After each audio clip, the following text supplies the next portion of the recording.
I do not believe that any of us have dreams that were not given to us for the purpose of accomplishing those particular dreams.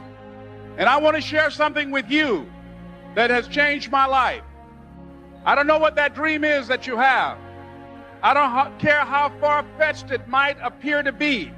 I don't care how disappointing it might have been as you've been working toward that dream. But here's what I know, that dream that you're holding in your mind, that it's possible. Let's say that together, please. Say, it's possible.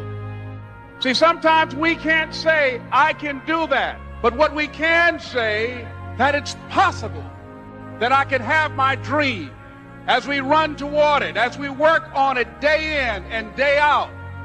No one, ladies and gentlemen, could have convinced me when I started out just over 6 years ago working on my dream. And I want you to think about whatever your dream is, because I was willing to take a chance. And most people won't do that. Most of the people that you talk to try and bring them into the business, these are not risk takers. Most people have done all that they're ever going to do. They raise a family, they earn a living, and then they die. Some people never will have much. They're too cautious. Now, you can also be too reckless, but you can also be too cautious. This is called the timid approach to life. And my caution was always the risk. Risk used to drive me right up the wall. I used to say, what if this happens?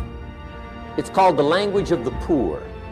What if this happens? And on top of that, if this was to happen, look at the fix I'd be in. I better not try.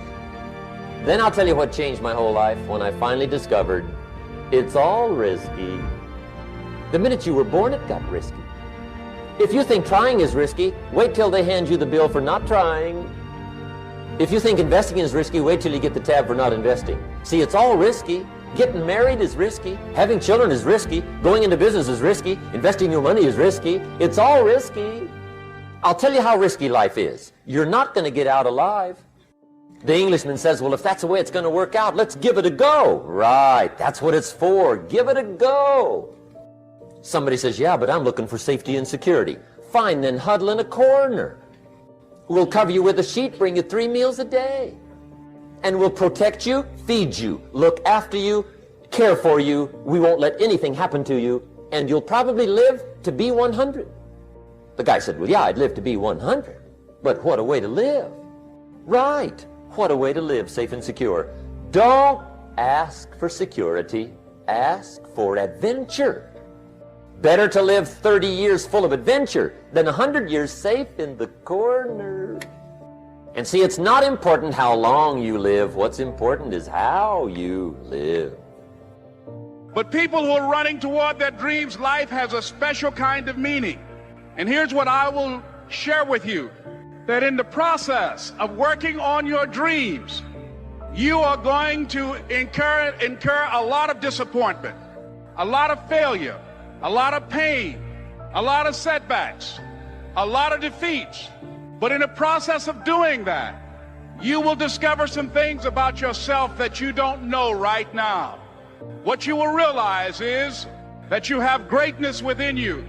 What you'll realize is that you're more powerful than you can ever begin to imagine.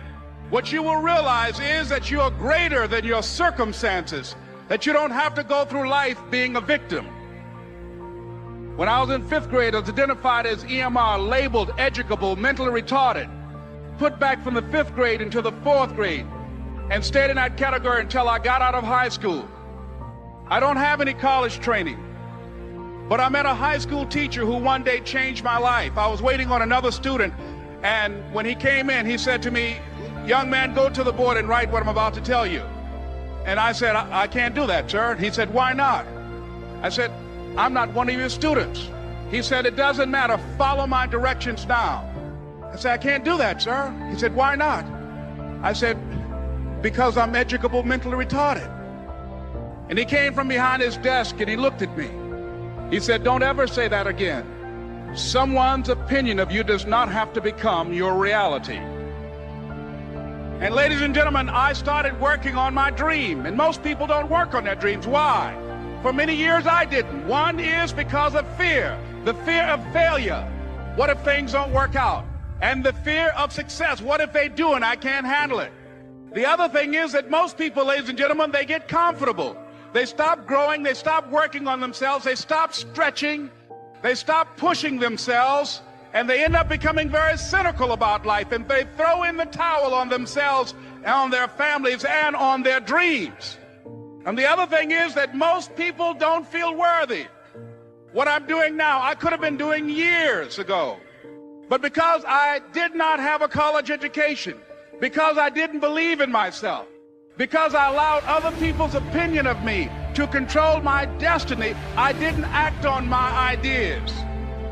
So I applaud you for your dreaming, for your running toward your dream. I applaud you for believing in yourself, because that's what life is about, stretching and challenging, looking for ways that you can begin to improve yourself. Always go to something bigger than yourself. I'm wondering if you've been defeated because you have been giving yourself wholly to something that was too small to hold you. Have you thrust yourself into a glass of water? Have you leaped off the diving board into a cereal bowl person? Are you not guilty of immersing yourself into things that were too small to hold your vision? My problem is so many times you've thrown big ideas at small people. You've given big commitment to cereal bowl people, and you're trying to get your sight back from a source that's too small to support what you're willing to put in. Is your investment bigger than the bank? You should see the way you're looking at me. Is the reason you keep being disappointed by people is that you have wholly thrown yourself into something that was too small. Are you trying to take a bath in a bowl? I believe today is the easiest time ever in the history of mankind to think big. Ever. I'm talking ever. One of the things is that I love doing is I look at everything on thinking big from the standpoint of math. So let's just say math. Math has a lot to do with thinking big. Let me make my case to you on what I mean by math has a lot to do with thinking big. The way I used to do it was this. I used to ask myself, what number comes after 3? So if I can make $3, do you think I can make $4? Everybody would say what? Of course. Okay, if I can make $100, can I make $200? Yes, Pat, where are you going with this? If you can make $1,000, can you make $2,000? Of course. If you can make 10 grand in a month, can you make 11 grand a month? Yes, of course you can. So when does this stop? Never. It only stops when you no longer are applying math to thinking big. You see, thinking big to me is purely a math thing. No number is an end number. If I ask you right now, what's the biggest number in the world? You can't think about a number because there isn't a number that's the biggest number in the world. A billion times billion times billion is still a number that's bigger if you give another multiplication times another billion. And that's still not the biggest number if we go against another billion and another billion and another billion. There is no number that's a limit. People are going to hit these numbers. Billionaires seemed impossible until somebody became a billionaire. Today, Elon Musk could be the first guy that could potentially be a trillionaire if he goes at the pace that he's going. This is going to happen. But you need to take these big numbers that seem impossible, and I'm starting with this first. You need to take numbers that seem impossible and just know it's numbers. There is nothing to be afraid of numbers. It's purely math. What is so big about numbers? Nothing is big about numbers. You need to look at math first, period. There's always a math. The difference between a small thinker and a big thinker is multiplication. The big thinker is multiplying. The small thinker is additioning. He's only adding. 2 plus 2 plus 2 plus 2 plus 2 is 12 or 10, whatever. If it's 5, it's 10.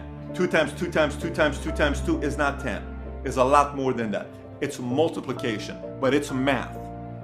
Multiplication, addition, math. It's purely math. So start off with whatever you think seems absolutely big that you cannot do.